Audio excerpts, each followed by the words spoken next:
Now let's move over to Korea's main stock market. Well, it's losing its momentum with the benchmark Kospi fluctuating in the smallest margin ever in the first 6 months of this year.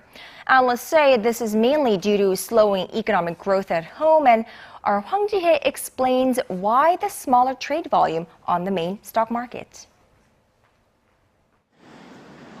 It seems like a pause button has been pushed on the Korean stock market. The Korea Exchange says that the nation's benchmark Kospi is losing its dynamics, with the market volatility in the first half of the year hitting its lowest point since 1990, when the market first opened. The index measuring the volatility of the market stood at a mere 0.6.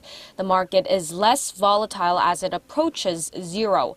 The figure was at over 2 in the second half of 2011, but has continued on a downward trajectory since then. The market volatility from 1990 until June this year stood at over 1.5, reflecting how stagnant the market was in the first 6 months of the year.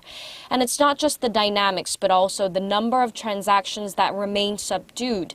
The number of average daily transactions on the Kospi came in at around 23 million in the first half of the year, which marks the lowest level in 7.5 years. Analysts say the slow growth at home coming from sluggish domestic demand and slowing exports due to the strong local currency is keeping the stock market from perking up. They add that the outlook for the second half does not look that bright either, as they expect disappointing earnings from major listed companies like Samsung Electronics and Hyundai Motor. Hwang Ji-hye, Arirang News.